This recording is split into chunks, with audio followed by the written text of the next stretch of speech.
What up, everyone? Pat Mayo here with a bonus episode of the Pat Mayo Experience / the Takecast.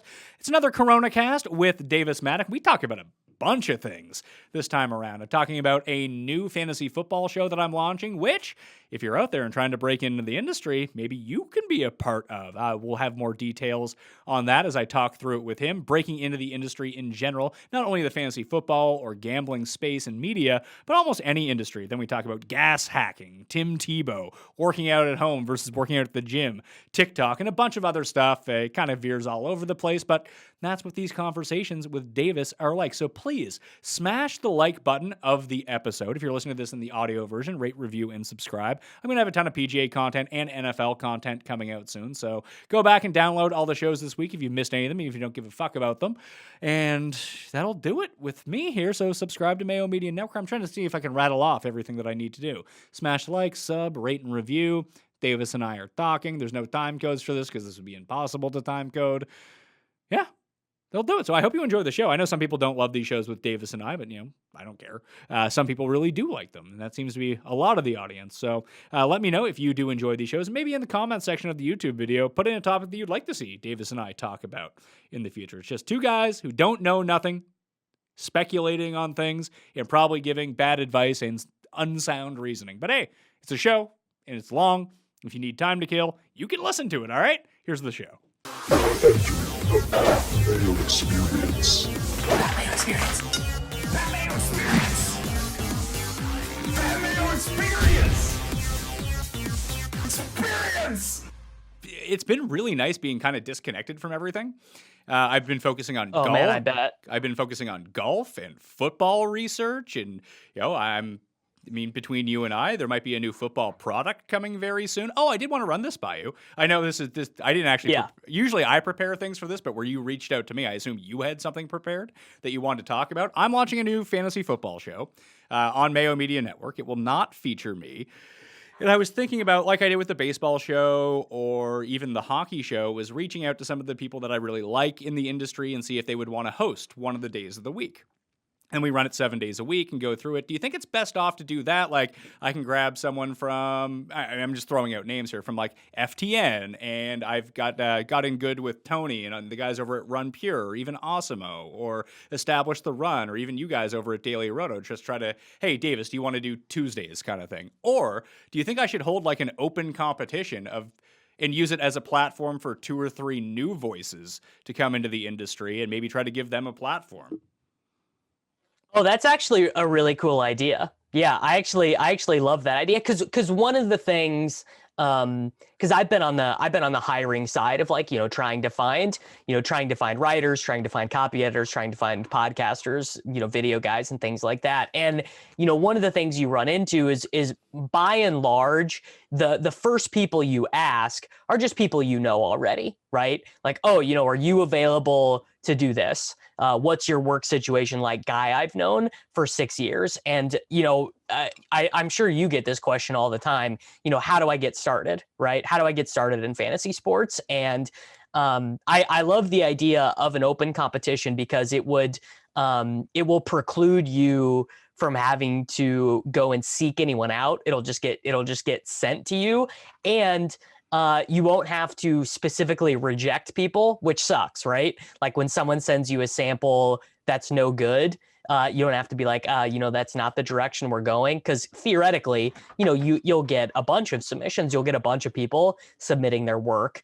And so I love that idea. I think that's really cool to try and open up a day or two of that, basically being like, look, if you're good, I have an opportunity for you here. Yeah, and hopefully, I'm in the workings to get sponsorships along with it right now, that it wouldn't, it's not like, hey, do this for free. It would pay something. It's probably not going to pay a ton, but it would be good exposure if you were trying to break in, I think, and you would get some money along the way, and you would learn a lot about it. The reason that I always end up reaching out to, basically the same people over and over is that I know they can do it, that it's not a lot of heavy lifting on my end, and there's something to that. So if people are trying to break into the industry and you do have like samples of your work and anything like that, like when I contact people for video, it's people that I've seen on video that I know, A, have a camera, B, know how to record themselves, and C, can send the file. Like I need someone to be good at breaking down fantasy football. They don't need to be the most accurate pickers in the business, but if there are new injuries, I would expect them to be updated with the latest injuries so they can talk about that kind of thing. But the technology gap can be really strong with some people. Like if I was to ask Cust, for example, to send me a 1-minute video of himself, he legitimately could not do that. So I can't use him because I don't need to be adding an extra 15 hours to my week to try to figure this shit out for people. Or Matt Best, who's probably the one who's going to end up doing all this stuff in terms of producing, that, he has a lot to do already. He doesn't need anything extra to go along with it. With one guy, where if one guy needs like 7 hours of babysitting a week and the other guy needs 0, he just shows up on time, sends his stuff on time, does it properly. Like that's such a huge bonus to everyone involved.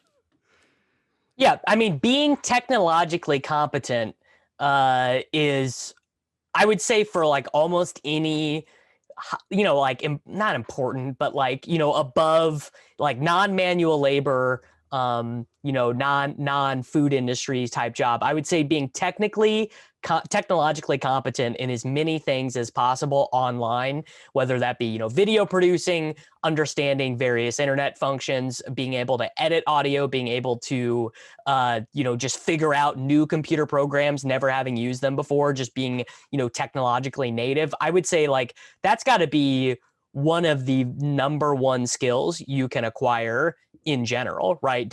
Almost regardless of what line of work you're in. I think in this industry too, it really goes a long way because it just opens yourself up for extra hireability. Like I mentioned Matt Best, who is, Paul is my full-time producer for the Pat Mayo Experience. Plus he hosts a show, produces that show. Like between the Pat Mayo Experience and the Dogger Pass podcast, we handle both those duties in terms of hosting and producing them. And we can do a whole bunch of them. But when it comes to the outside work, like you see that there's a bunch of different shows up. I think we have 13 shows on Mayo Media Network now. Like there's a daily baseball show. There's a daily hockey show. There's going to be a daily football show. There's a European Tour picks show. There's soccer stuff that's up there. There's NASCAR up there. And basically what I get people to do is natively film themselves. I don't worry about the editing or anything like that. That's on him to go do. But as long as you can just have the file sent to him and you've done it correctly, then all of a sudden, that's on him to be able to do. Plus, he hosts a show on Sundays too. It's a quick show. It's like 15 minutes about like Sunday's best bets kind of thing across all sports. Right. But he has the ability to, like, he had to fill in on the baseball show one night because the guy who was supposed to do it was sick or he had something to do. And like, shit happens. That's obviously fine. But Matt was able to step in, do that, and produce it himself. But most of the time, he is just either live producing some of this stuff, doing the audio editing, doing the video editing and post-production, but where he has all of these skills that it just makes him so malleable that he's a great employee because of that there's nothing I can't ask him to do. Like he manages the social media when I'm not doing it kind of thing. He answers emails. He gets in contact with different people. Like just knowing, it's not necessarily knowing because you can learn a lot of it as you go and kind of fake it until you make it, that sort of deal. Right. But he's not afraid to, he doesn't bother me with shit he can figure out himself, which is step number one. That's so big. Yeah. Because we've had a couple interns try to come in and, I like to try to give people a chance. And like the one guy was just like 5,000 questions a day. It's like, you can use fucking YouTube and figure this out. Like part of this is you figuring this out and building your skill set, just not asking me or Matt or Paul every single like, it's like, oh, I'm in Photoshop. I lost this field. It's like, well, did you try fucking clicking it back on? Oh, okay. Like, that's not helping it. Now you're creating more work for us. Do not create more work for the people who are like trying to give you the opportunity. That's just a big no-no. It leaves a horrible taste in everyone's mouth. Yeah, I mean, that I would say that's probably, especially now that a huge part of modern Western work is going to be working from home. Now, obviously, people are going to return to offices. It's already beginning. We're already seeing people, begin to return to offices. But I do think it is true that a huge chunk of work as we head into the future is going to be remote, and just learning to not, email people, not ping people every time you have a question, and just giving yourself, giving yourself a chance, giving yourself a little bit of time to start to figure things out. That's just going to be a huge thing moving forward, I would imagine. Like just just taking some of the onus upon yourself, I think is going to be pretty big. And honestly, it's like spend the 3 minutes and Google search it. And if nothing comes up, type in Reddit next to your Google search, and there might be a Reddit thread about it. Like anything that we've had to figure out on the technology side, we basically moved all of our gear. And the first time that we set it up in Toronto at my old studio, the DraftKings guys came up and set it up for us. So like Paul and I were sitting there like trying to label chords as we were breaking everything down. I was like, where the fuck does this go? It's like, I have no idea. What is this chord Right. for? I have no idea. But when we came back to we had some, initial problems. Like there's a lot of gear that we had to set up. And it's not even all here yet because I've been in this house for 12 days now, and our stuff from Toronto hasn't showed up yet. The truck broke down that was bringing it here, so we are just using the gear that we were able to jam into the back of Paul's car when he drove up. So, like, my lights are super hot and don't look good on. They just make me look like I have a weird tan the entire time.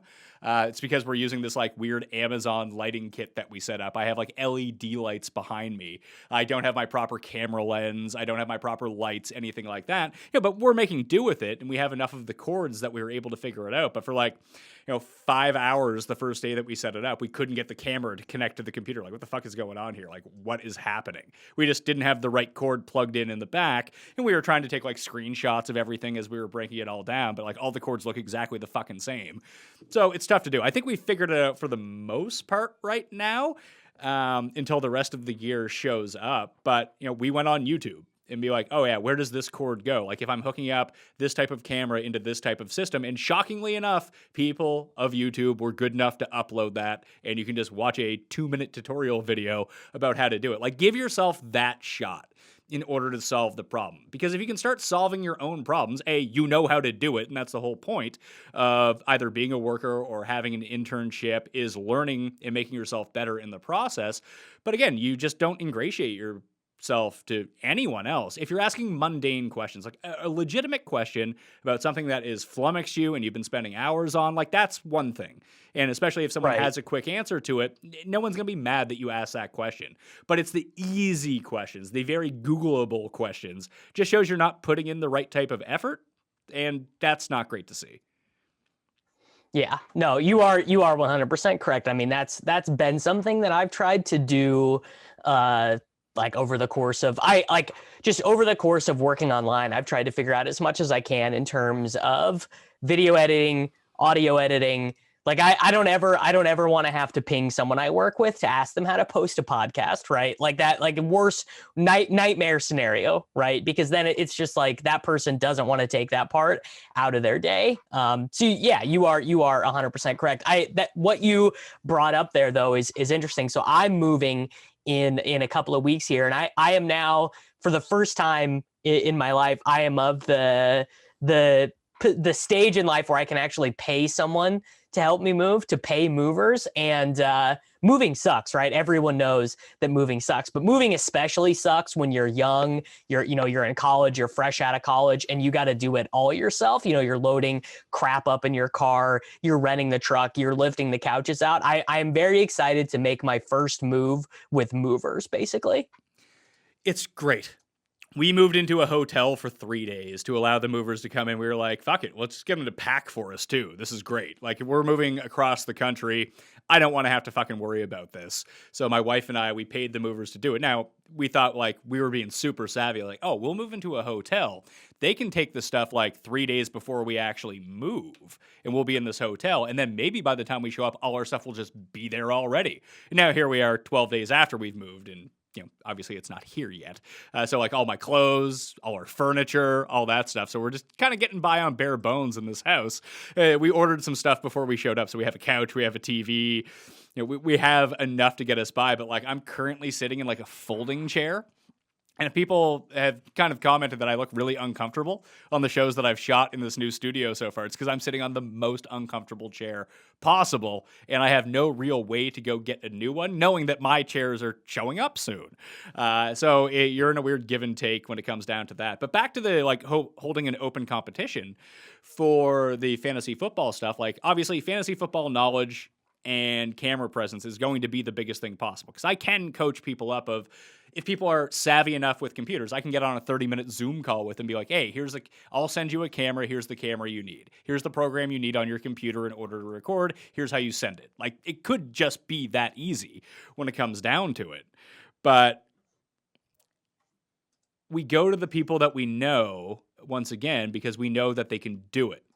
And you don't know that right away when it comes down to it. So maybe that's a part of the process that I need to figure out. It's like, oh, please send me a setup that like looks good. Maybe you can like try to light yourself properly, do a proper camera shot, and do like 5-10 minutes on fantasy football of some kind. Maybe a little bit of gambling, maybe a little bit of DFS, maybe a little bit of season-long fantasy football. Maybe we can incorporate all three of those elements into a 10-minute video. Because, if I get like 100 submissions, I'm not going to have time to watch all those.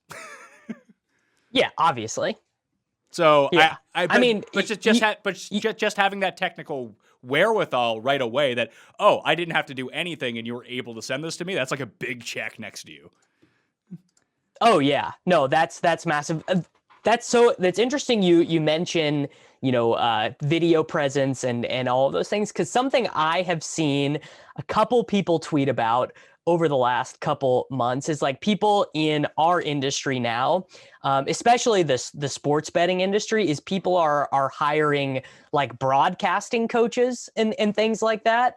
And I guess I feel tremendously blessed or lucky or whatever and I'm sure this is the same with you. It's like being on a camera is just kind of like second nature to us. Being on a camera, being on a podcast, presenting information in a humorous or somewhat entertaining way for an audience is like, that's just like what we enjoy doing. And I'm realizing that many people in the world are terrified of that, are terrified of being on video, are terrified of speaking in front of people, or are just not naturally good at it. And the concept of hiring someone to teach me how to talk on camera felt so foreign, but I realized that probably many, many people across the world for different reasons are doing this. I hadn't heard about this because the Mayo Media Inc. consulting actually, besides video production, helping people get set up in their own studios and making their shots look better, is I am available to coach up people in terms of broadcasting, probably at better rates than these broadcasting coaches. But I don't know. For sure. I don't know if it's completely natural to do it. Like, I went to 2 years of broadcasting school. That's why I'm supposedly better at it than a lot of people. Oh, well, I mean, I didn't go to broadcasting school, but I did like public speaking stuff in high school and college, which I guess is why I'm more natural at it, and why a lot of the times, when I am doing shows with you, like I know a lot of people for podcasts, and some podcasts I listen to, they do a lot of show prep, they script things out, and I just have never been able, or I've never needed to do that. I mean, like that's also another thing, is being able to speak like extemporaneously. A lot of people are not able to do that, or not comfortable with that. And I mean, that also just has been second nature to me. And I assume also very similar to you. Like, it's just that, like I am just realizing as I get older that is a big blessing and something that not a lot of people are comfortable doing. I think when you go about broadcasting, I think you have to understand the type of broadcast that you're doing. So right now, you and I are just kind of talking back and forth. There's going to be stammering. There's going to be as we think about something, because you're legit. I don't know what the topic might be next. Like, you have to give me a second to think about it.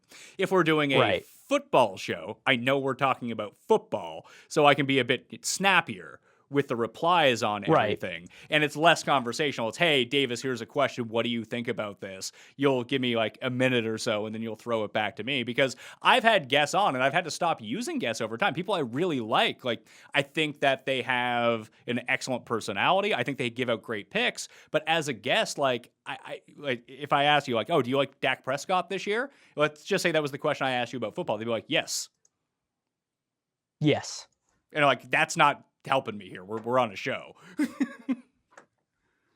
Yeah, I mean, no. So you make a great point, which is that knowledge in and of itself, and this is actually something that people get so mad about specifically for fantasy football, is guys on social media or whatever just find themselves getting so mad, and this is true for DFS too, is they'll be like, I'm ranked higher than this guy on the Roto Grinders fantasy rankings, or I've won so many fantasy football championships, and this guy's advice is garbage, and this guy doesn't do as well as I do in contests, or I beat this guy in contests, or I beat this guy in a league, and they think that gives them the right, like, oh, I should have your job because I'm better at fantasy sports than you, which is such a misunderstanding of the industry. And like, I don't know, what would you say, 80-90% of people who are engaging in fantasy sports content are largely doing it to be entertained because they find it to be kind of comfort food or whatever to listen to fantasy sports podcasts. It's not as if they are relying on that as their sole decision-making point or whatever. Like, being entertaining, creating engaging content is just a different skill than giving out the best picks, right? Oh, absolutely. I think that's why when you see the very top of, let's say, the Apple podcast charts for fantasy football, I can pull them up right now. It's the Fantasy Focus with Matthew Berry. Now, some of these are going to be tailored towards people with larger distributions. Like, I would say, like, the Footballers, I mean, they're an independent one. They're number one. And, I mean, they give out, you can't have bad advice. Like, actively, maybe bad advice. Correct. Because I give out actively bad advice. The Footballers don't. They give out good advice, at least most of the time, and they're highly entertaining.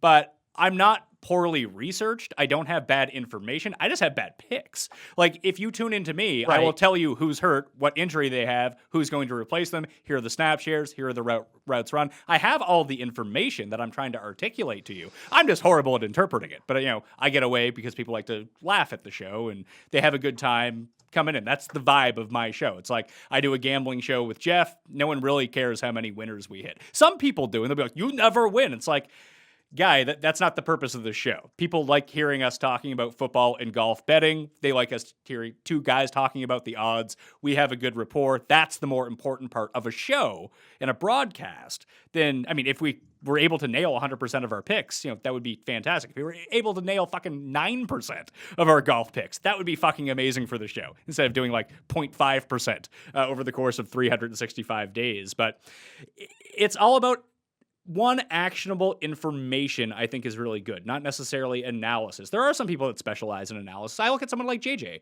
for example. JJ has a great show. A lot of it's him just speaking.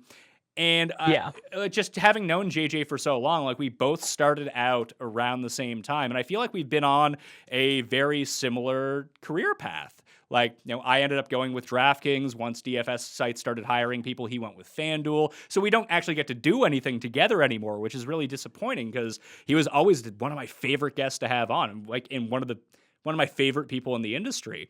But just juxtapose both of our shows next to each other, and they're completely different, but they're giving you information just completely stylized in a different way. But we're both able to articulate what we want to articulate. So someone's version of entertaining might be me. Someone's version of entertaining might be JJ at the same time. Like, there's no one path that you can go down and say, oh, it needs to be full of laughs the entire time. Oh, it needs to be like, not necessarily straight serious information, but this is good information. It's shorter hitting. It's one person, and it's really good analysis coming away with it too. Like, you might listen to both. You might listen to one. You might not listen to any. But again, just looking at the very top of the charts when it comes to what people are actually listening to, CBS, ESPN, or, just they have that baked in, and they're both really good shows at the same time. Footballers. Then the next level down is basically me and JJ in terms of what people tend to consume, like Levy and Silva at ETR. I think that they're super highly rated. The Audible podcast is super high as well.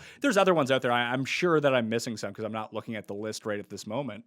But those tend to be the ones that are always up near the top. Did those give out the best advice? I would say that, a lot of them give out good advice. It's probably not the best advice. It's certainly not, they're not hosted or have guests with the very most winning people in the world in terms of fantasy football picks or bets or DFS, but they're the people that are the most engaging talking about it. Yeah, no. So that is, I mean, that's basically the point, is that these shows are personality driven, right? Matthew Berry on Fantasy Focus, like, people just love that guy. People love Silva and Levitan. People love the CBS guys. Like, people just enjoy the personalities, and that's something that I've listened to so many podcasts over the years, and the podcasts I enjoy the most are almost all personality driven, where I just enjoy listening to the host or hosts talk. Like, I just enjoy the banner. I enjoy the way they relate to each other. In fact, the podcasts, honestly, that I am enjoying the most right now are not even, and I don't even personally really listen to that many like picks type shows, like giving me specific fantasy football advice. I fantasy baseball podcasts are the ones I listen to, where I could, if the hosts are a little boring or whatever, like, that's fine. I don't care that much. But by and large, I'm listening to, like, shows about media, shows about soccer, where it's just about the sport and it's not about like giving, picks against the spread or fantasy picks or whatever. And those are all driven by strength of personality, strength of interaction between the hosts. And I just think there is kind of that divide between what people will say to you on social media and the people who are just casually engaging with these shows silently most of the time.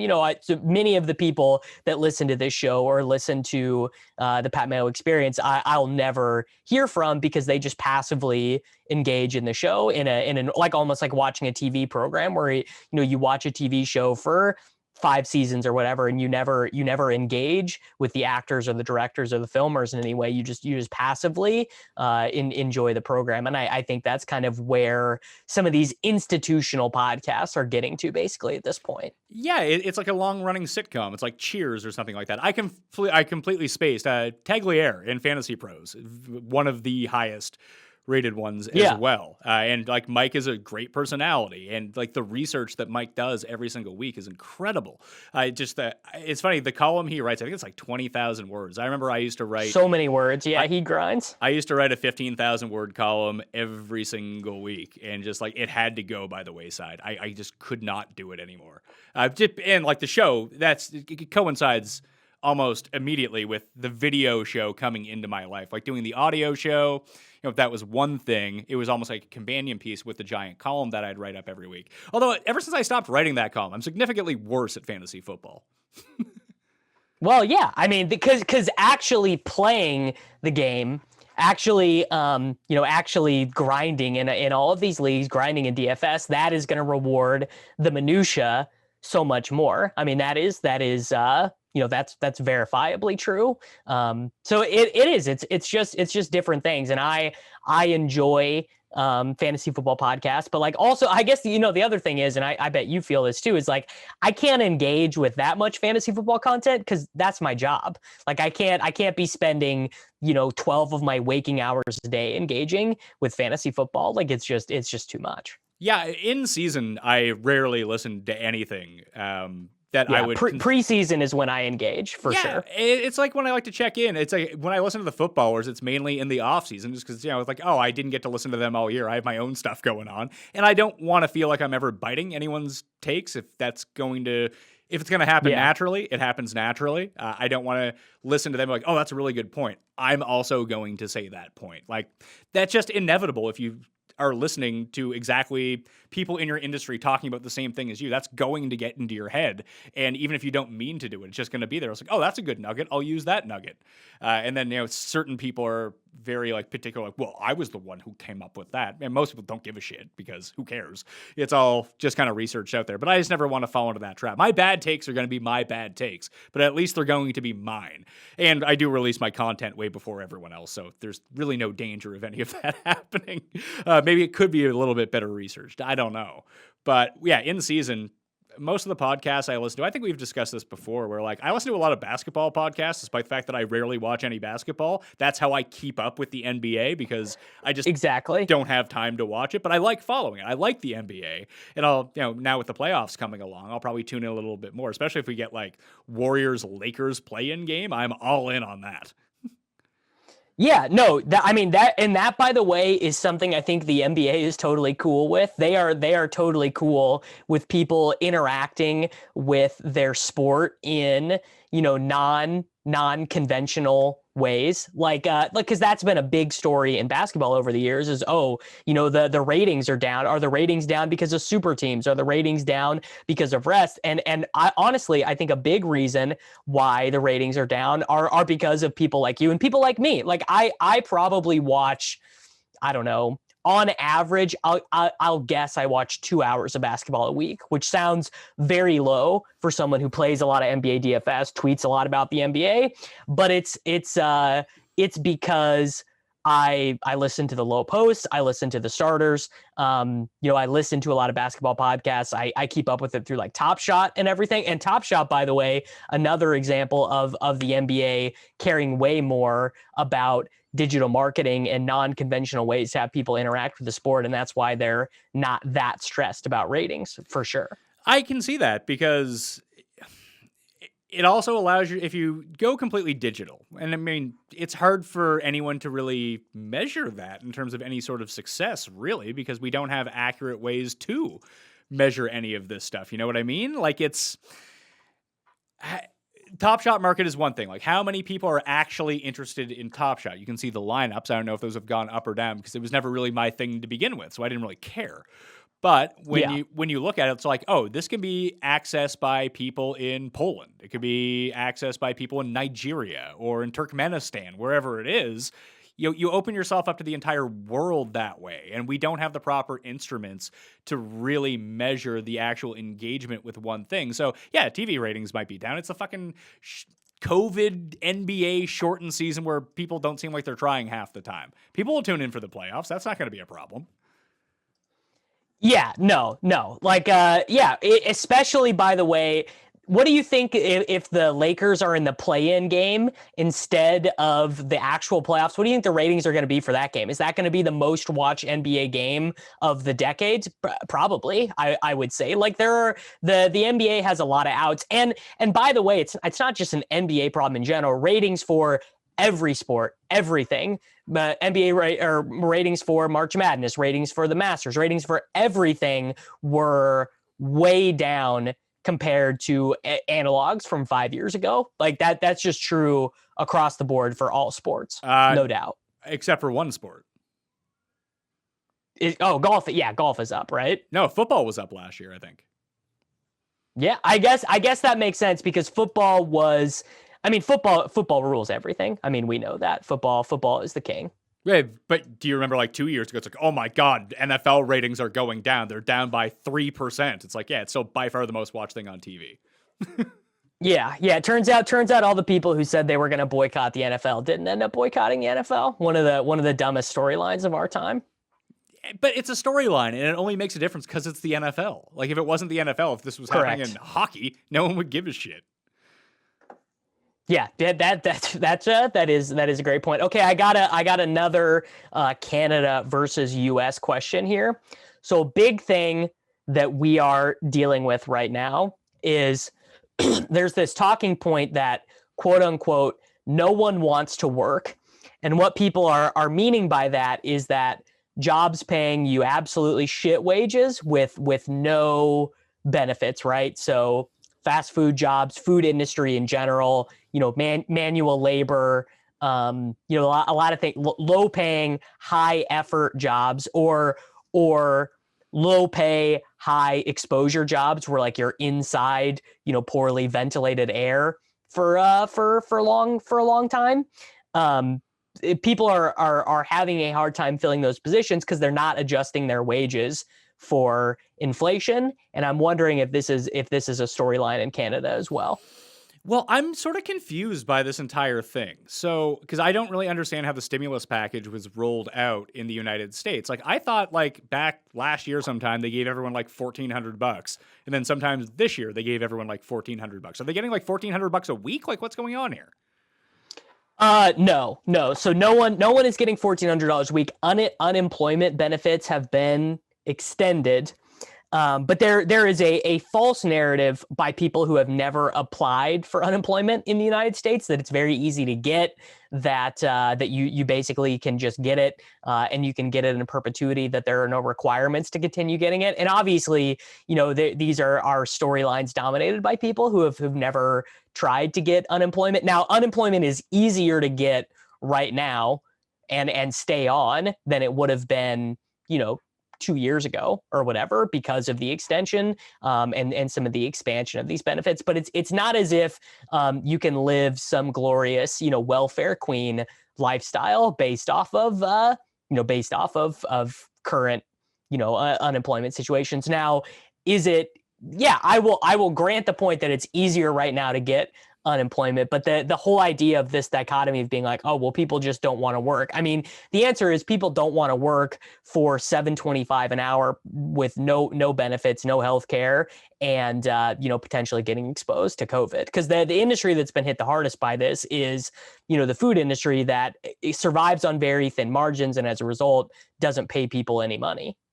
So I've been kind of through this before, because like when I worked, I was a dishwasher. It was one of my very first jobs. I think it was my first year in college. Yeah.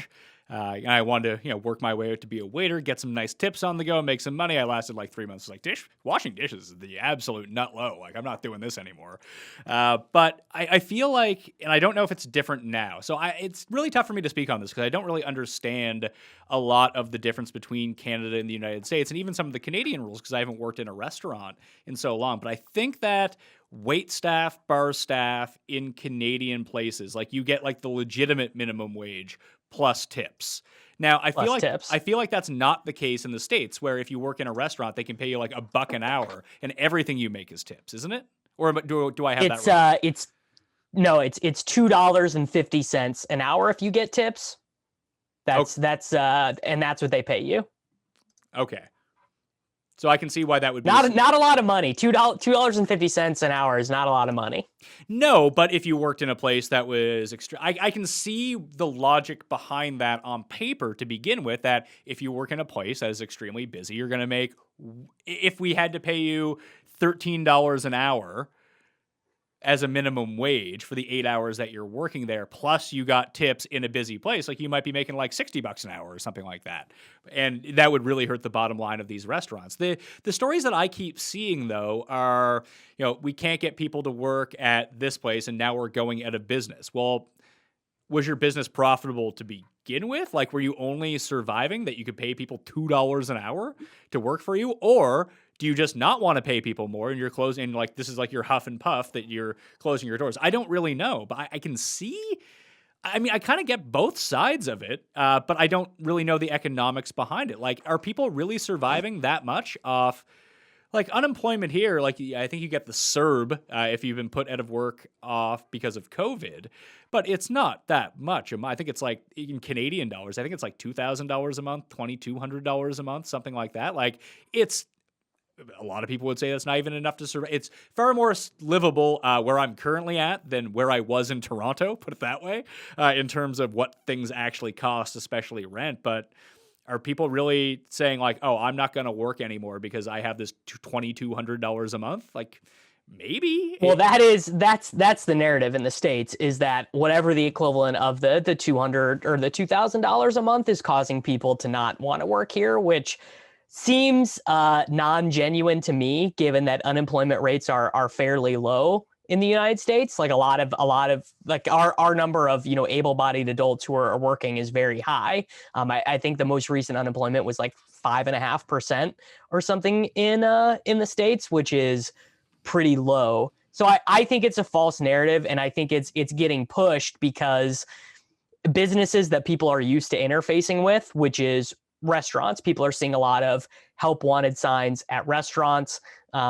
Service at these restaurants has not been great for some people because the amount, like, those are the places that, because those businesses do actually exist on, like, if you go to a family owned or locally owned or small chain or whatever restaurant, the margins that those businesses exist on are, I mean, you wouldn't even believe how fine the margins are, which, I don't know, that I would certainly never want to be the owner of a a small deli or something or whatever with the margins that those businesses incur. April 2021 U.S. unemployment is 6.1% at the moment. And I think a lot of it has to do is the cost benefit of a lot of these workers looking at the situation and be like, oh, and like I said, I don't know what the unemployment is. Is $1,800 American a month sound about right? Yeah. Let me see if I can even find better, but that sounds about right. Yeah, which isn't a ton of money, obviously. But depending on where you live, you can stretch that. If you live in, I don't know, San Francisco, not going to do you too good. If you live in, I mean, I'm just throwing this out here, I assume rural Alabama, maybe you're doing a little bit better with that $2,000 than you would be on Market Street. That's another great point is in a city, especially a big American city, New York, LA, Chicago, things like that. Your unemployment benefits are going to do you far less than they would do in, if you lived in bumfuck Missouri, like even St. Louis, you could have a non-horrible living situation in life on, $30,000 a year or whatever. Yeah, whereas in, let's say, even somewhere like Toronto, if you made $30,000 a year, like you are absolutely scraping by just because of the cost, how much it costs to live in that city, where the average for I think it's like a bachelor, but let's just call it a 1-bedroom apartment in Toronto, and rates have gone down. I was looking at this yesterday. I think the average 1-bedroom, not even plus 10, just 1-bedroom, like 600 square foot apartment is like $2,100 a month. Right. Yeah. This is another thing I wanted to bring up today. So there was this, I don't remember if it was a mayoral debate or what there was, but there was this examination of New York politicians that happened yesterday where they were on like a Zoom call and there was like a debate and questions, and they asked these politicians what they thought an average home, the median home cost in Brooklyn, New York would have been. And the median, a bunch of the politicians. Can I try to guess? Yes, because I know the answer. Okay, when we say home, do we mean a house or do we mean condos plus houses? So that's all encompassing. So that is condos, that is houses, that is brownstones. That's just all encompassing the median price that someone in Brooklyn, New York pays to live somewhere that they own, not renting, but to own. The median price, and median isn't average, right? Median is like just the 20% in the middle, basically. Yes. I'm gonna say $900K. 900K on the dot. You are exactly correct. Some of these politicians were guessing. One of them guessed $80,000, Pat. $80,000. And so then that got me thinking, well, politicians are not the only ones that are out of touch. Politicians are representative of the media, of the news they read. They're representative of the aides they speak with, of the circles that they mingle in.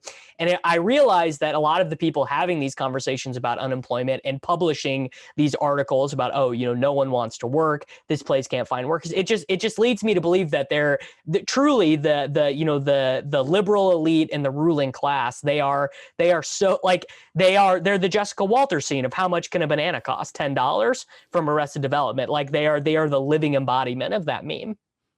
I can most definitely see that. And I don't have the stark juxtaposition as of yet between moving from downtown Toronto to where I'm back from now. But when you live in that sort of spot, you're kind of around like well-to-dos. Like everyone kind of has money at that point, because if you didn't, you wouldn't be able to live there, where I'm now back in a place where obviously like the average income per household is far less. The households cost far less, but this is where I'm from, so I'm used to it around here, but people just seem fucking way happier here.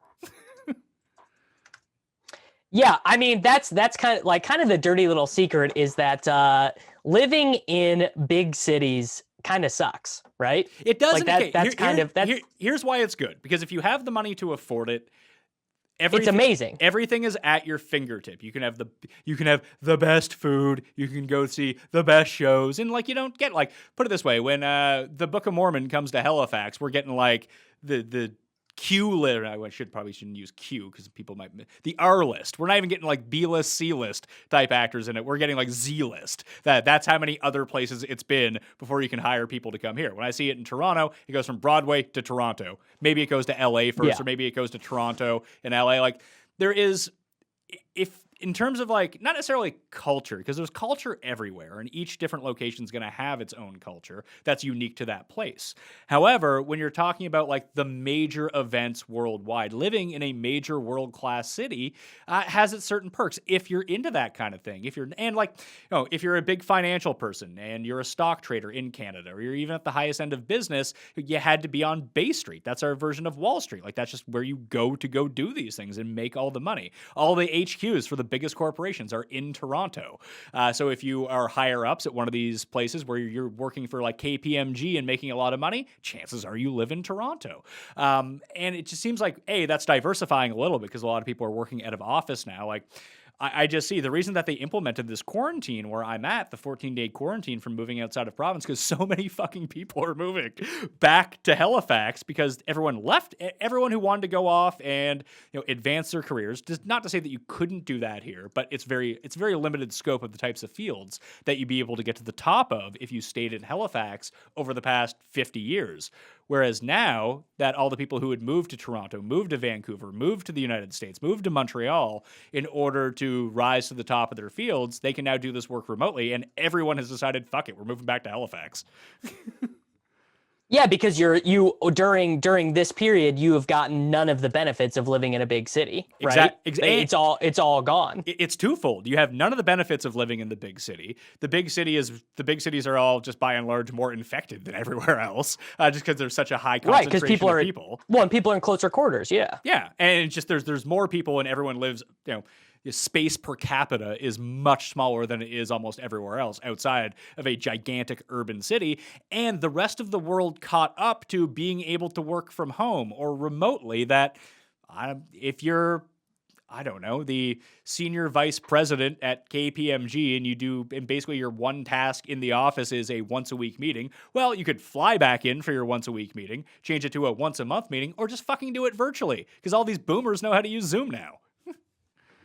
Yeah, I mean, which is the case for me. I have never lived in the same city as my employer, right? One of my employers was in Canada. My employer now is in New York. Like it's not even close. And there used to be small difficulties with that. There used to be things like, should be here for X, Y, and Z. And now, that's all removed. Like basically any barrier to working remotely, especially in our industry, is completely removed. We're doing TV shows from home where all meetings are taking place, once a week, virtually. Like it's all barriers to working remote now have basically been removed for someone like me. Like I could go back.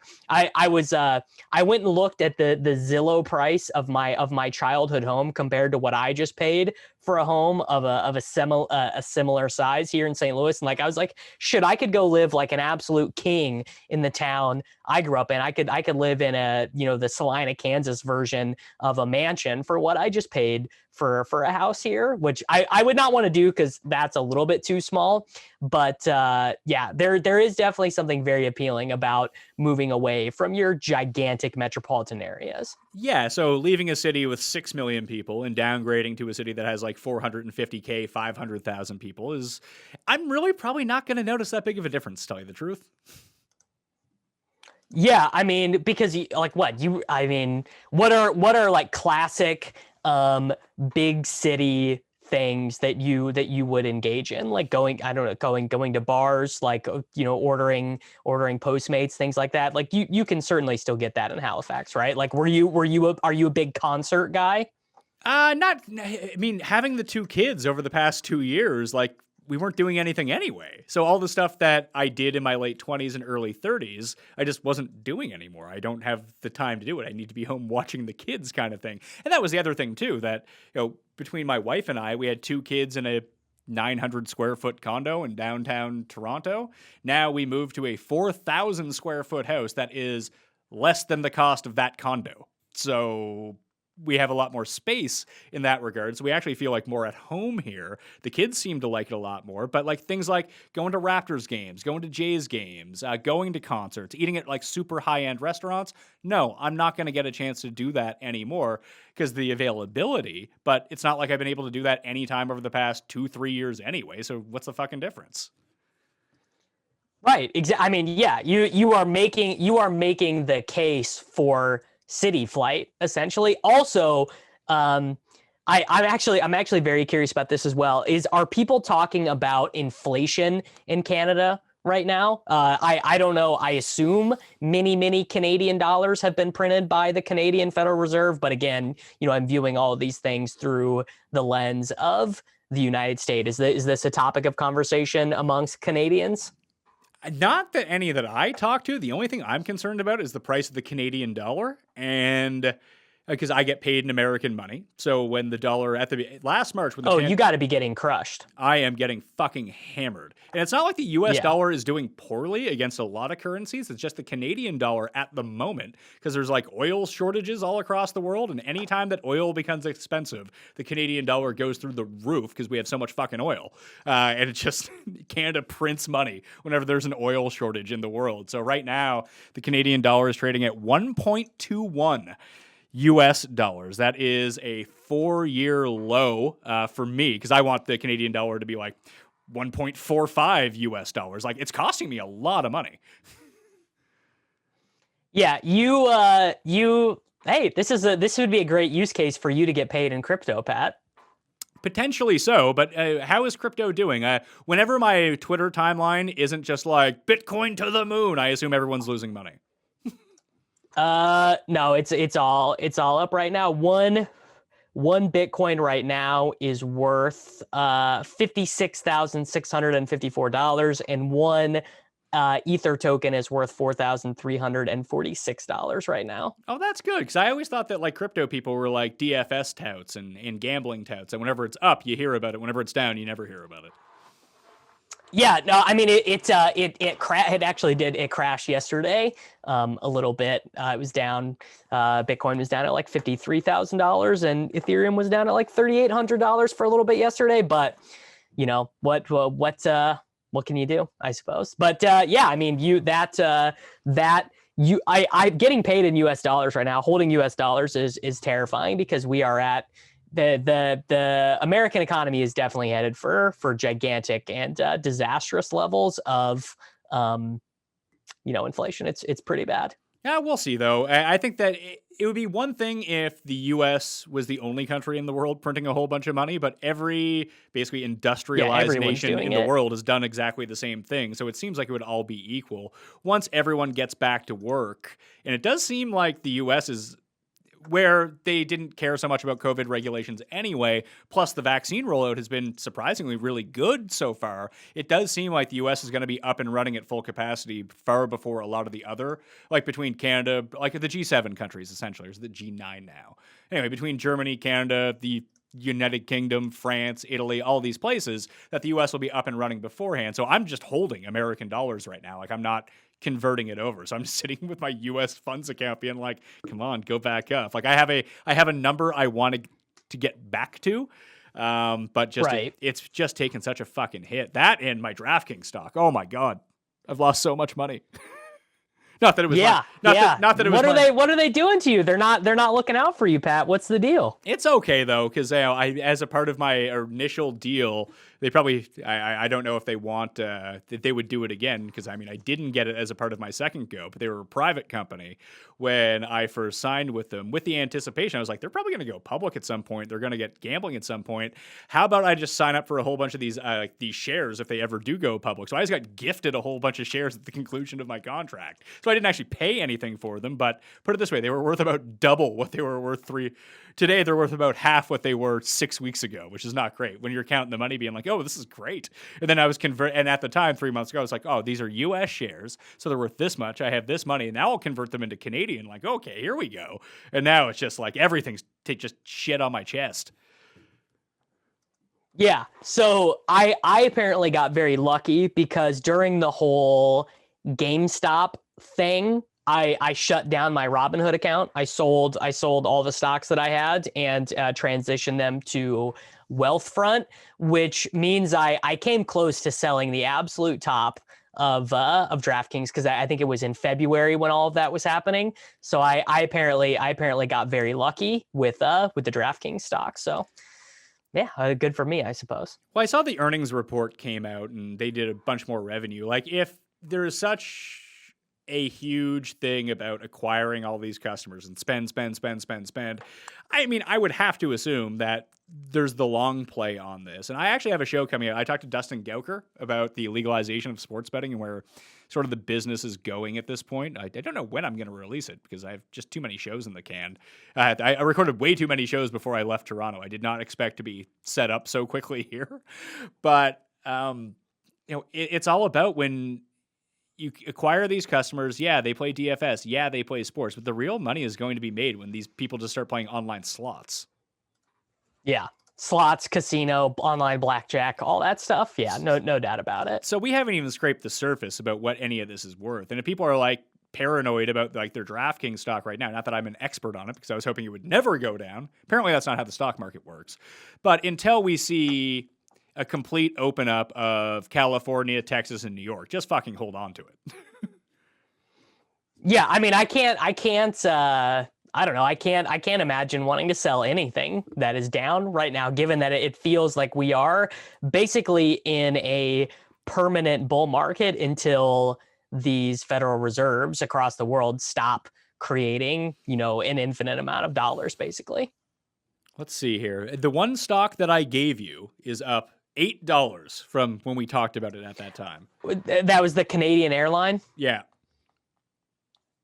Pat Mayo, the stock tout. Did you ever think you'd end up here? I didn't think so. It's the only stock I've ever bought in my entire life. Like, I think like I have a financial guy who like takes money and buys like mutual funds or something. I don't know what the fuck it is. He tells me it goes up like 6.5% a year. Then he sends me a report and it's like, oh no, it was down. It's like, oh, thanks. It's down, bro. It's like, thanks for that. That's really working wonders for me. But actual like money that I took to go buy a stock, this is the only stock that I've ever bought in my entire life. Because I was just like, this only is logical that it will go up from this price point, considering it was trading at like $50 before the pandemic happened. And the fact that it's up so much is great. And Canada's not even opened up yet for air travel. So when that actually happens, I think we're going to be good.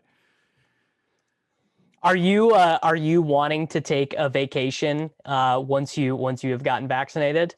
I mean, I would go on vacation right now. I don't give a shit. I just want to go somewhere that's not. Yeah. I mean, somewhere. This is sort of a vacation. I just moved cities, but like somewhere where I can go, have a few drinks, go to a different country, go see something. I really do. I like traveling, and I miss traveling, and just it's just so weird because I've spent so much money in the past like 3 months, buying a house and so forth, and you always forget, man, furnishing a house comes at a pretty penny. Fucking expensive. It's fucking horrible. And like I talked to my wife, she's like, before we moved, like we just don't have enough furniture to fill this house. Like we had to get a new bed in the spare bedroom.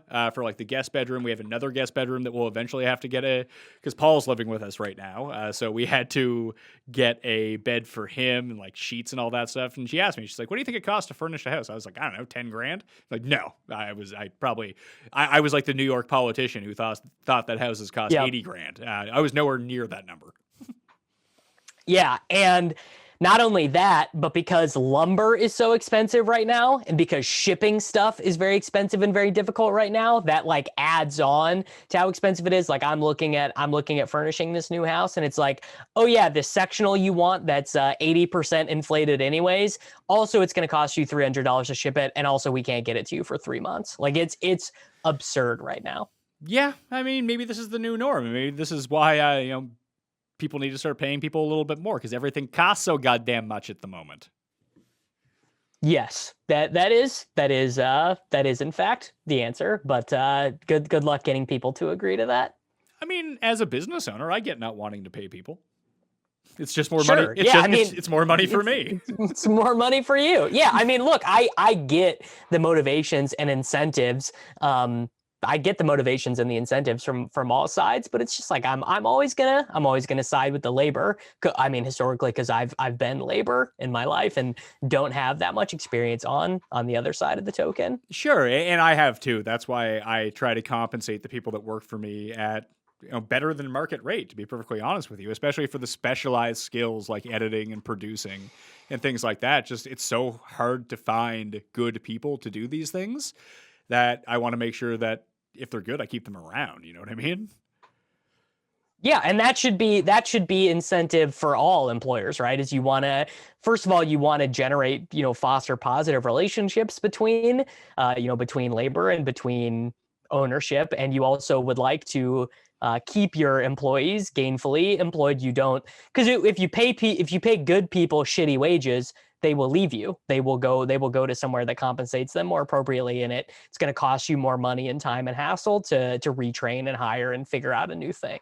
Yeah, it all comes back down to that thing that we talked about at the very beginning, is that why does nepotism, and not even just nepotism in terms of the fact that you're hiring your nephew or something like that, but when I reach out to the same people over and over to do the same sorts of hosting jobs or editing jobs, it's because I know that they can do it. I know their experience. You can read someone's resume and look at it and be like, oh, they sound greatly qualified, but I've done that a bunch of times. And I've not necessarily hired the person, be like, hey, can you do this? Because I try to give out like a 5-10 minute test when it comes to editing. Like, we just kind of share a screen on Zoom. So, you can lie on your resume all you want. You can't lie to my Zoom screen when I need you to edit a 5-minute video.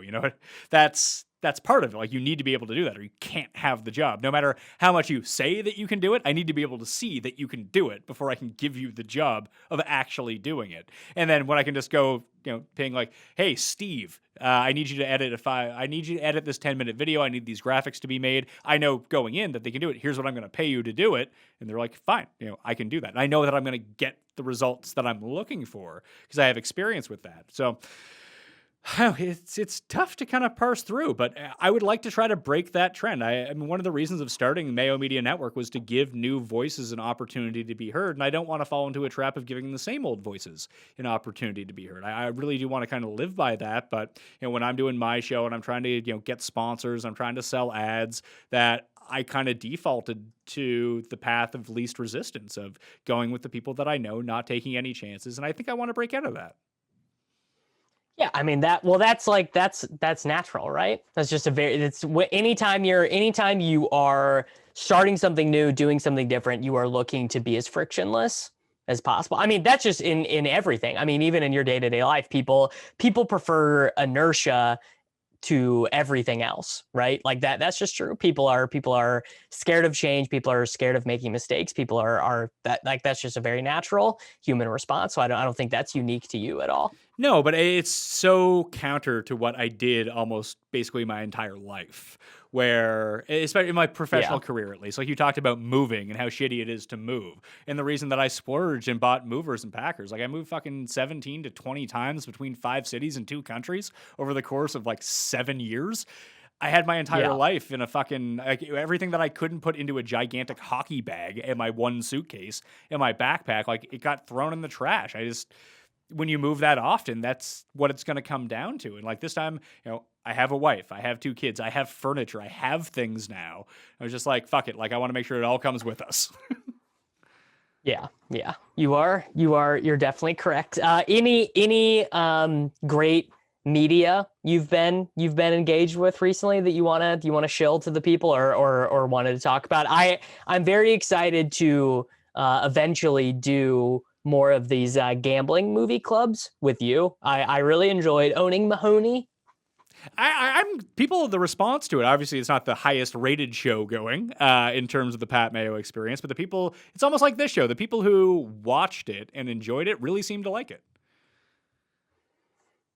Yes. Yeah. Which I think they should. First off, Pete is great on all shows, but it's funny that you mentioned Pete, because Pete was the one that I was actually going to reach out to about this fantasy football show. I was like, hey, if I can like afford to pay him like a good rate, like I would love to have Pete on the network in some capacity. I know he does his own thing and he's off. I think he's working with Underdog now. He has so much on the go that, it would probably take, a good number to get him to come over and host a show once or twice a week. But just his vibe, his personality, it's hard to find people like that. And if you have one, he's the best. Yeah. Yeah. Pete's the best. I do eventually. I've wanted to do a Rounders podcast for the entire existence of the Takecast, obviously, and so I think we eventually need to do that. Me, you, and we gotta have a good third guy. Which I know there's got to be at least 20 Rounders podcasts that have been done, but that's still my favorite gambling movie, I think. That's the whole point of not doing rounders. Of not doing rounders. Yeah, is just everyone has done rounders in the past. That's why I wanted to go with Owning Mahoney. It was just a movie that people hadn't seen that I really liked, and I felt like that was a more realistic depiction of gambling than rounders. Gambling, yeah.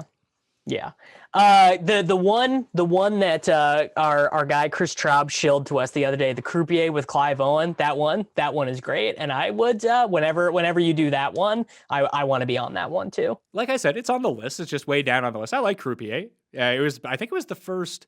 What did I see with Clive Owen? Then I went back. I remember going to Blockbuster and renting Croupier because I was like, oh, Clive Owen's in this movie. I've never even heard of this. This was like 25 years ago. I had the same experience the first time I watched Inside Man because I was like, I just want to see everything that dude has been in.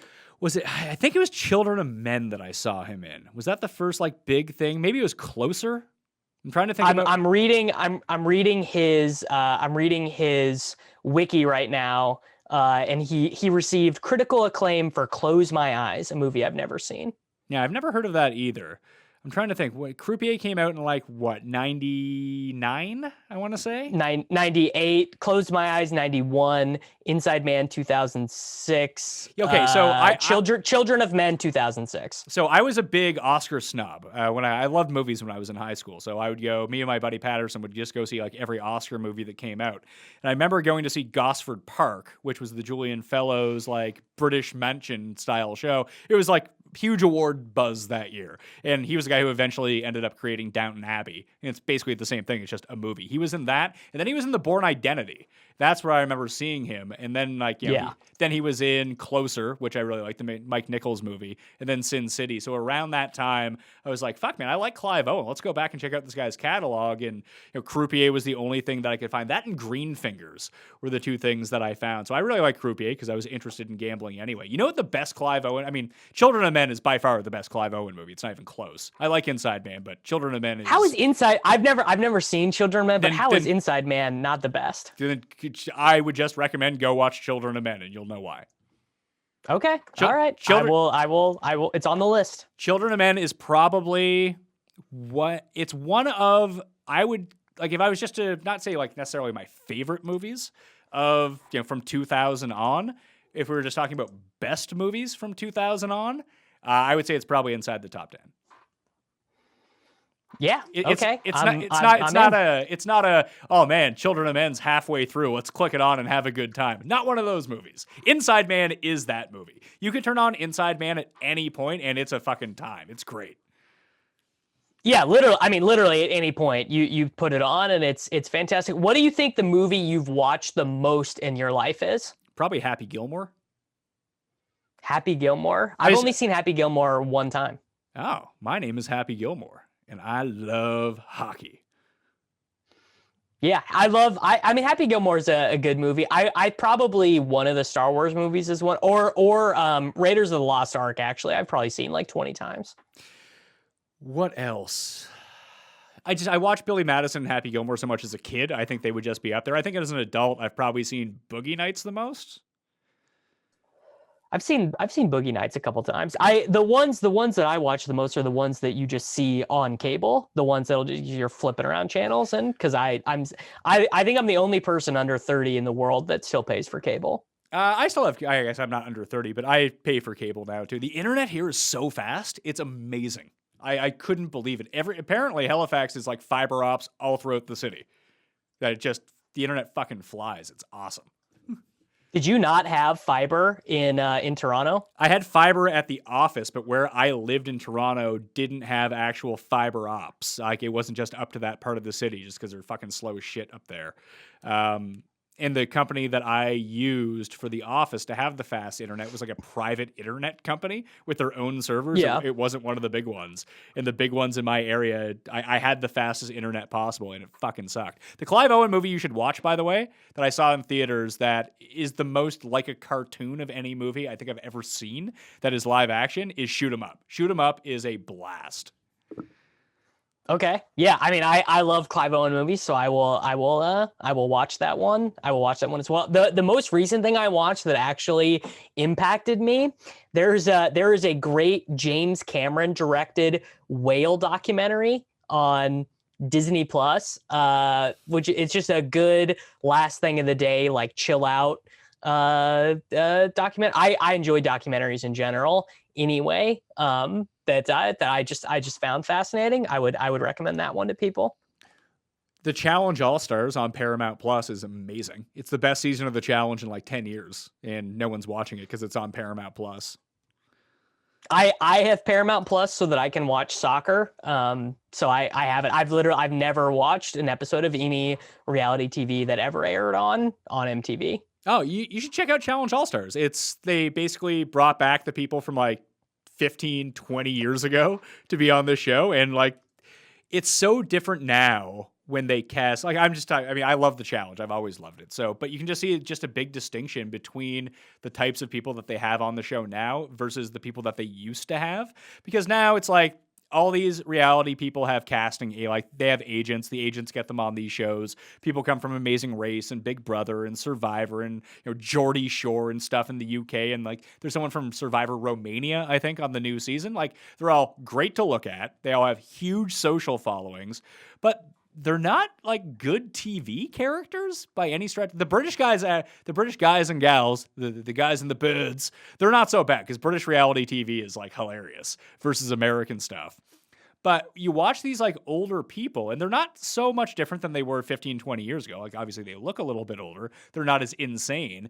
But it felt like when you cast reality TV 25 years ago for The Real World or even Road Rules at that point, like you were looking for compelling people to put on these shows, not just who has an 8-pack. Yeah. I guess what do you think has changed then? I think it's the process of, if I take this, like, because they had one woman from Amazing Race on the Challenge like 2 years ago. And I think she was out first episode of Amazing Race, but she has a huge social following. Super hot too, by the way. They're like, if we put this person from the Amazing Race on our show, we'll get all of her social media following to tune into at least one episode. Maybe we'll, retain 0.5 or 1% of them. And that's a huge boost to our audience. And maybe we can say that we have Amazing Race people on our show. Amazing Race people might watch our show all of a sudden, rather than going out and getting someone who's an actual compelling TV character. Yeah, I mean that people like to see what attractive people are doing. That's a good rule of thumb. I have one last thing. Exit Scam. It's a true crime documentary podcast about a guy from Toronto, actually, a guy who ran a Bitcoin exchange and may or may have not faked his own death to steal all of the funds on the said Torontoian Bitcoin exchange. It's an incredible story. It's done by a guy who's been on this show before, Aaron Lammer, and I'm through 2 episodes right now, and it's amazing. So he's the Canadian DB Cooper? Yes, literally, yeah. It's crazy. It's an absolutely unbelievable story. All right, so what's it called again? Exit Scam. If you search for it on wherever you find podcasts, you can find it. It would actually be. I think you'd be really into it because it's got a good Canadian bend to it. All right. Do you have any more Canada style questions before I get out of here? No. I mean, the main thing I was interested in was the inflationary stuff and the job stuff between the two, because I mean, that is the number one story going on and on my timeline these days for sure. Yeah. Like I said, I've been kind of out of it because we've been building this studio, and at first I had it set up in a different room. We could not control the echo whatsoever. So we had to move into a smaller room that is now soundproof. So hopefully I sound a little bit better coming through the mic. How do I sound to you coming through the mic? I mean, you sound great to me, so I hope that the listeners have the same experience. Yeah, I hope so too, and especially because I can treat the audio after the fact. I'm really close to the camera now, though, in the studio. I'm used to having it like across the room, zooming it in. So like when I lean forward a little bit, it looks like my head is fucking gigantic, and I have a really tiny head. So it's at least making me look like I have Vincent Chase syndrome with gigantic head, big fucking head, and that plays the big head. People love the big heads. Yeah. I mean, it's funny. It's just, it's been very interesting to see you go through the studio process in Halifax from afar. I'm going to have to do the same thing when I move. I'm hoping to get a sit-stand desk, and also I have had the same office chair forever, and I want to get one of those fancy Henry Miller, Herman Miller, I don't know, it's crazy nice desk chairs eventually as well. Oh, neat. No, I'll be looking forward to looking for that on your videos when I check it out. I'm trying to find out what I want as the perfect chair. I'm actually in the process. I'm trying to buy another house and convert that into Mayo Media headquarters, where I can build a giant set. And I'll like to have this one at home if I just want to, fuck around and talk to you and have a microphone at home so I don't have to go into the office. But I do. It's funny because you were talking about that there are people that are going back into the office now. I miss going. It's been 2 weeks. I miss going to my fucking office. I don't. Yeah. My work in particular, I'm not a ton on the show like I am off the show. And I think a lot of people are like that. There's a performance version of you. It's not like I'm, faking my personality. It's just when the camera's on, when you're trying to be entertaining, you're just a bit of a different personality. My personality on air is a bit more like my real life personality after I've had 3 drinks. Put it that way. Not when I'm just randomly sitting at home doing nothing, where I usually am not talking a whole bunch. I'm just on my phone or working on something, watching TV, whatever it might be. I'm just not that big of a talker as it goes along. When I'm out public, I am. But there's a mentality from working from home that maybe it's just because it's been such a short window so far that I'm not used to it. And I haven't really recorded at home in 10 years or so. I've always kind of gone into somewhere that, taking my real life chill being at home mode and transferring it over to hey, I need energy. Hey, I need to be looking into the camera. I need to be smiling. I need to be moving my hands around like a maniac. That mentality has been tough to get into so far just working from home. And when I would go into the office, it was sort of like a trigger. Okay, yeah, I'm good to go now. I'm in the studio. This is what I do when I'm in the studio. I'm just finding it difficult to parse right now. Well, yeah, and because leaving your house anyway, you begin to become a little bit more performative. You are definitely a different person in general once you leave your house, once you start to interact with other people than you are simply just being with yourself. There's a transition period of, okay, this is the person I am in a social setting, and then the person you are on camera is for a little bit further extension of that, I think. All right. I think that sounds about right. Are you one of the people who's pissed that Tebow is back in the NFL potentially? No, because I obviously I find everything that Tim Tebow represents off the field, I just find it to be incredibly corny and not helpful to anyone. I actually always kind of liked Tebow the football player, so I'm not really that mad about it. Yeah, neither am I. I don't get why people are so mad. And they make this weird comparison, just Kaepernick couldn't get a second shot. Why does Tebow get a second shot? I get that comparison, but I don't feel like it's the same thing. I feel like it's very similar. Tebow couldn't play anymore because he was a distraction and he was not any good. Yeah, he wasn't good. And yeah, Kaepernick was still fine enough to be, even if you didn't say he was a starter, certainly when he no longer played, he was one of the best 90 quarterbacks in the world. But it was a very similar dichotomy, and all the things that came along with them the juice was not worth the squeeze. No, and Kaepernick would have made a very serviceable backup quarterback, at least for the few years past when he was blackballed. But I mean, sure. Tebow lost out on both, that he would have been sort of a media headache, which is not really his fault. It's the media's fault that they were enamored with Tim Tebow, and the fact that he wasn't any. Well, Tebow courted it for sure. Oh, yes, but people try to court the media a ton of times, and it doesn't work out. The media loves I'm not Tim holding Tebow. anything against either one of them. I'm not annoyed with Tebow, but I am not annoyed with Tebow the same way I'm not annoyed with Kaepernick, basically. Me too, but I feel like the comparison that people are making right now is that Tebow gets a 5th shot at coming back to the NFL. He was signed as a fucking H-back. He's not being a quarterback because he can't fucking play quarterback. You know what I mean? He had to go play baseball because he wasn't good enough at quarterback. That got him out of the league. Plus him being a distraction. At least people still felt, at least I think, the consensus was that Kaepernick could still kind of play. It's just it wasn't worth the distraction of bringing him in. And then people got together and were now we're just going to box him out. But this is also 7 years past the point at this time too.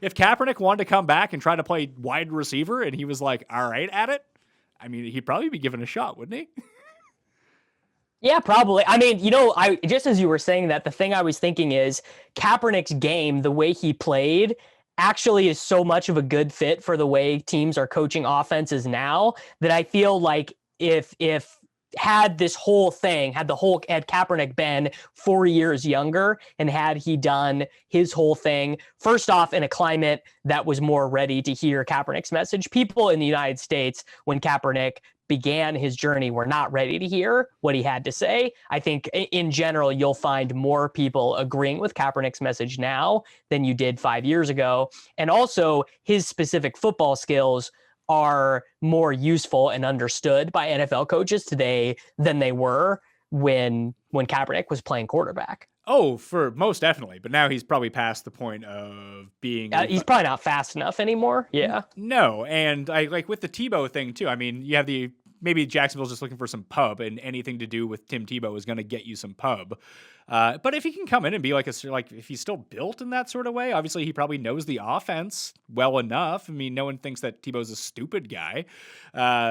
That, if you can plug him into the offense and he can help, why not give it a shot? I don't see where there's a downside with this, but people are just triggered by it. The only reason that people care is because the media is in love with Tim Tebow and they're giving it attention. It's well, you talking about it too is also giving it attention. I just don't, if he's not good, he's not going to play. So what's the fucking difference? Yeah, I mean, I obviously he never would have gotten another chance had Urban Meyer not gotten an NFL job, right? No other head coach is incentivized to bring him in. I am starting to be triggered by Urban Meyer just in the sense that I think he's going to be so bad. I think the Jaguars are going to be awful, and I'm going to be triggered by watching the Jaguars play football, I think. Well, that goes back to the thing, too, that I talked about hiring the people I know because I know what they can do versus going out and trying to find someone different. Seems that's all Urban Meyer did. Yeah, Urban Meyer is definitely just trying to run Ohio State, Florida, Utah, South. He's let me put it this way. Urban Meyer's definitely bringing in Alex Smith as a consultant at some point. No doubt about it. Oh, I'm just a list of tweets from the U.S. Consumer Product Safety that just says, do not fill plastic bags with gasoline. Only use containers approved for fuel. And it's a 20-tweet chain about how you shouldn't put gas near open flames or in plastic bag. What the fuck are people doing? Why do people why do Americans need to be told this stuff? Why does your coffee have to say it is hot on it? Why does that need to be a thing in the US? Well, we have the worst public schools ever, and we have too many people, and we don't pay our teachers enough money. We don't incentivize smart, intelligent people. To be a teacher in the United States of America, you just really got to be a great person because it's not a job a lot of people want to do for the pay they get. This one just says, we know this sounds simple, but when people get desperate, they stop thinking clearly. They take risks that can have deadly consequences. If you knew someone who is thinking about bringing a container not meant for fuel to get gas, please let them know that it's dangerous. Yeah, it's not great. That's not great, is it? That's a fucking tough scene, man. It's a very tough scene. It's a very tough scene out here in the United States right now. I don't know. I don't know. It does not make me feel good. You want to solve your fuel problem? Just put everyone on lockdown and tell them they can't leave their house. Then no one's consuming gas. Problem solved. Yeah, I mean, you know why this fuel stuff is happening here in the States right now, right? I saw someone hacked into a pipeline or something. Yeah, basically these ransomware people ran this thing in which the pipelines got halted all along the eastern seaboard here in the United States. Yeah, and this is leading to the price of commodities going up and the Canadian dollar being stronger, thus Pat losing money. I lose enough money gambling as it is. I don't need my actual work to be going down in prices. It's terrible. I hate these fucking hackers. Who would do this? Who would do this, Davis? Criminals, man. They're criminals. And they said afterwards basically oh, we're sorry. We didn't mean to do this. Oh, that's great. Yeah. It was absurd. All right, man. Thanks for giving me a call. And now that I have the studio at home, I'm actually more open to do more shows, strangely enough. Yeah, because you just got a little bit more time. Yeah, like I can just kind of set up the camera and go if it's just me talking about a subject, or yeah, we're obviously not doing this video wise, so it's just me talking into a microphone. It's easy enough. Yeah, maybe we can bring the Corona Cast more often to people. I'm sure people will be very upset about that. We got a couple comments the last time we did it that people said they're like, oh, these are one of the podcasts I listened to right away. Yeah, but I feel like I got a bunch of really nice emails, so thank you. I mean, I assume those people who sent me those emails and the tweets and the DMs are the people still currently listening to this fucking, 2 hours into it. But Yeah. I think it's a big split because there's a high section of my audience who hates your guts, which I don't quite understand. And I assume it's probably I get it. And I'm assuming it's probably the inverse for me with your audience as well. That there's a lot of people who like. I would assume that people that really like Davis Mattek probably don't love me as much. Well, just the people that don't like me are the hardos, right? They're the they're the conservative hardos. I don't even know about that. I just think it's people with masculine people with high T don't like you, like me. That's why I can bring myself down to your low T level and talk to you. But, high T Pat Mayo, alpha Pat Mayo. The alphas don't like you, Davis.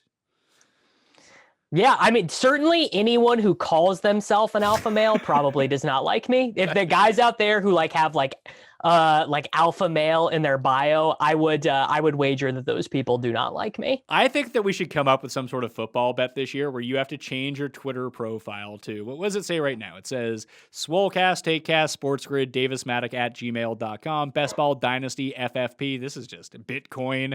What's whenpacks.com? Well, that's just the link to my vanity website. It's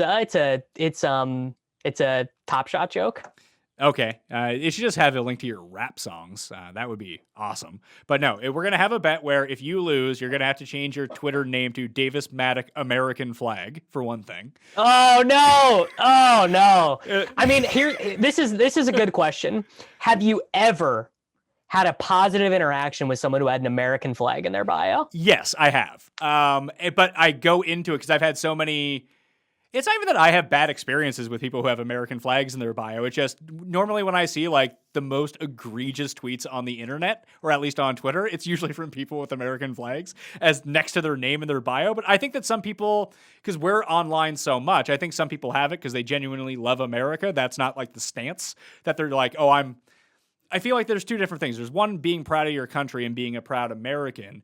And then there's something that having the American flag in your Twitter bio represents to a certain segment of people.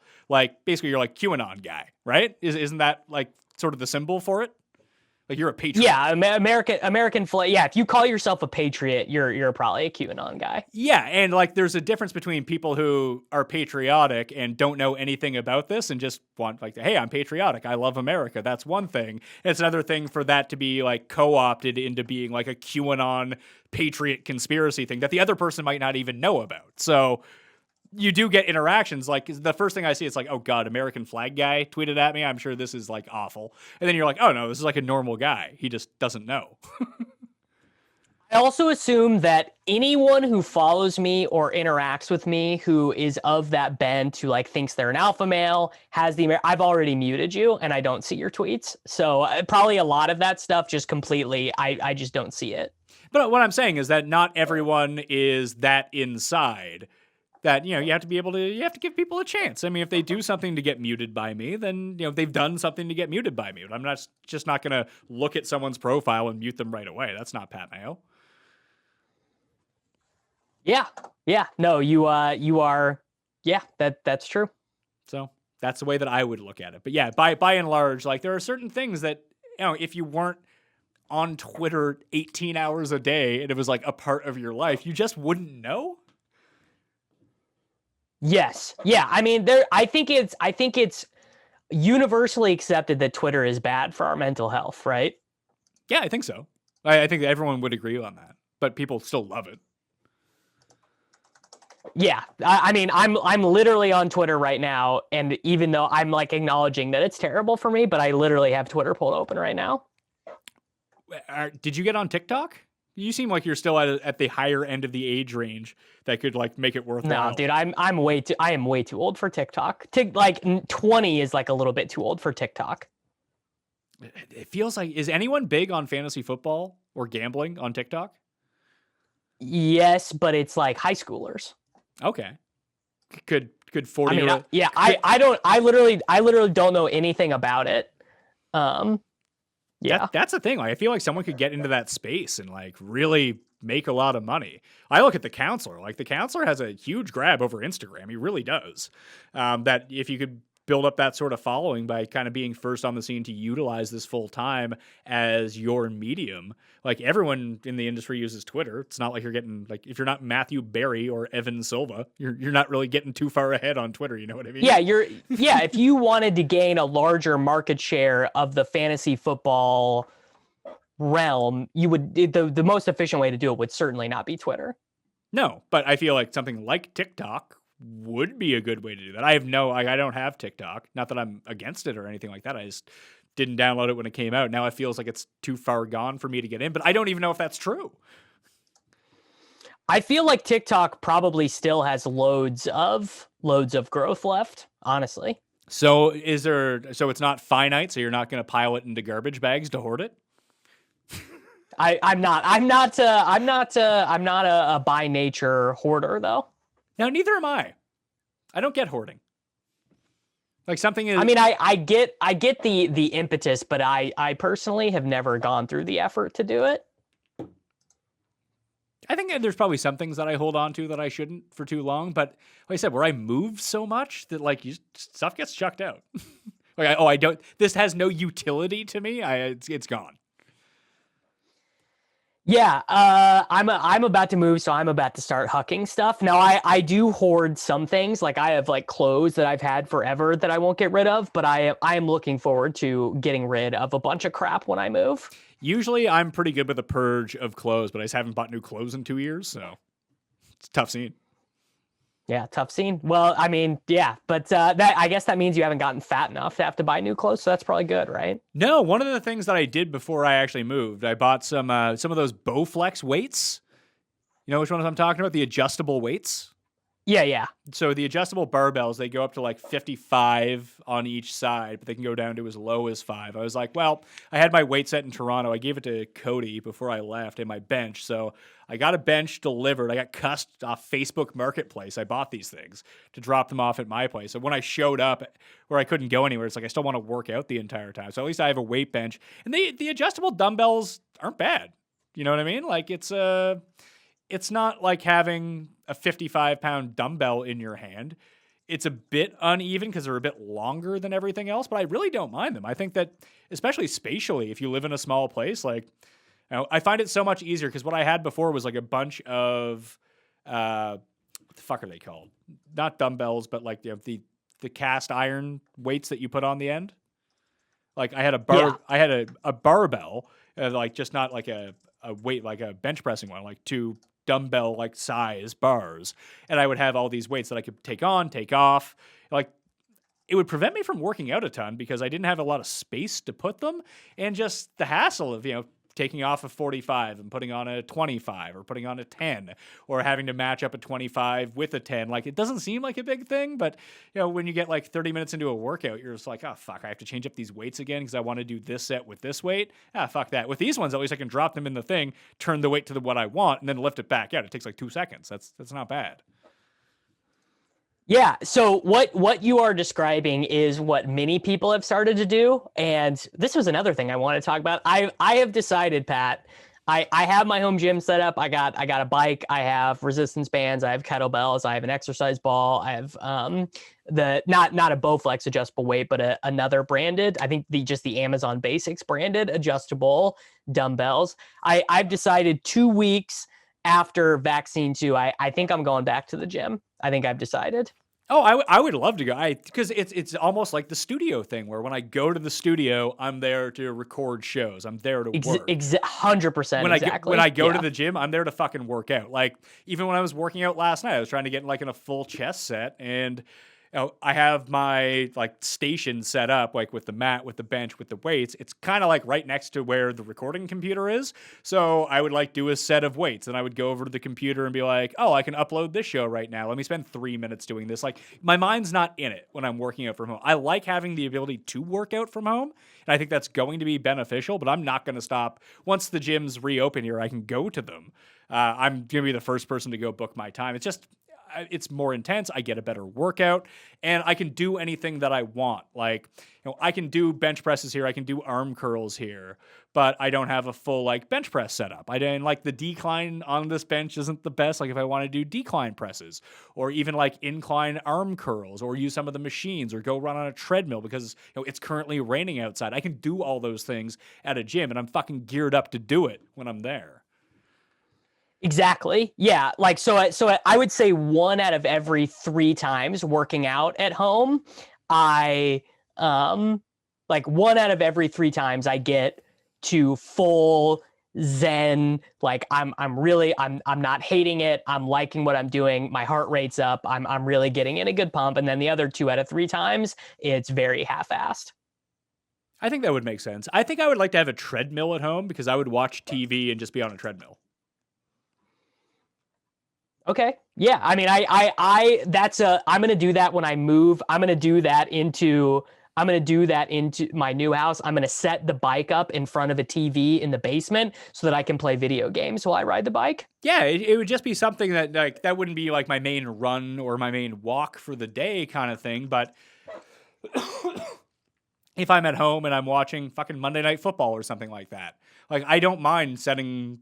Like even if I'm just going for like a light jog or something, I'll set it to like 6.6 on the treadmill and just have a jog and watch the game. It's not preventing me from doing anything else. And that way, like cardio sucks, running sucks. Everyone knows this. Even people who claim that they love running. I run a fucking ton and I fucking hate it. But it's, it makes me feel good when I'm done, put it that way. And it helps me shed the weight so my gigantic new head on camera doesn't look so gigantic, at least wide.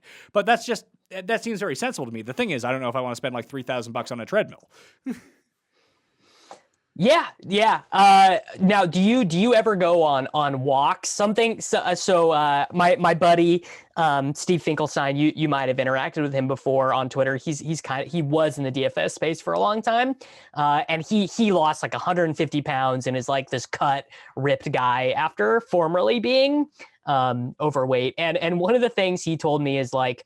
And he pointed me out to a bunch of great fitness resources and stuff. Is like, if you just walk like 5 miles, that burns about 80% of the calories as it does running. And that helps people like me who truly hate cardio. Yes and no. I walk because I walk with the kids. So I'll take the kids out for a 2-3 mile walk like every second day when it's nice out. If it's nice out, I'll probably go every day if I have the time with them. And that's what I was doing at the very beginning of the pandemic, like last summer. I would take them out for like 5 mile walks. I had fucking nothing to do in the middle of the day. And yeah, I agree with you. But like walking 5 miles for me takes fucking forever. Like I have a log of like everything that I do. And I'm finally building up my cardio once again, like after the injury, after not being able to run for ages, going for like 3-4 runs a week is, I'm seeing vast improvement. Like I'm just looking at my logs right now. So when I take the kids out for a walk, let's see, average pace 17 minutes per mile, average pace 15 minutes and 45 seconds per mile, 17:14 per mile, 19:30 per mile. Because I'm walking along with them, we stop. Sometimes I have to change the kids on the way. I stop and give them snacks, that kind of thing. But when I'm running, like I've gone back down to like I was average pace like 8:46 for 5 miles, but now I'm back down to like 7. Where's the last one that I did? 7:49 for 5 miles. So like I can get my 5. I don't have that much time during the day, is what I'm saying. That, well, you might burn 80% walking 5 miles as you would running 5 miles. I also run 5 miles in like 38 minutes rather than 2 hours to walk it. So I generally speak, because I don't have kids, so I have like more time, and also I find that to be a good, like I'm not in the office, I'm not checking Slack, I'm not checking emails as much as possible. That's kind of like my disconnect time, and also it lets me listen to podcasts undistracted, which I enjoy. I can't listen to podcasts when I run. Walking I can, running I can't. Yeah, exactly. No, exactly. I cannot listen to podcasts when I work out because it just doesn't do it. No, I actually have I have a bunch of separate playlists, but I have one for a 2-mile run, one for a 3-mile run, 4, 5, and 6-mile run. And I also have different playlists for like a 20-minute lift, a 30-minute lift, and a 45-minute lift, and an hour-long lifting session that kind of ebbs and flows with like pump up music the entire time. I really need to trick myself into working out is what I'm saying. Yes, you do. I have another call I gotta hop on, so I have to bid you adieu, Mr. Mayo. All right. I will talk to you soon. Thanks for pinging me here. Yeah, hey, anytime, and yeah, I'll talk to you soon, buddy. All right. See ya. Bye. Fat Mayo Experience! Experience!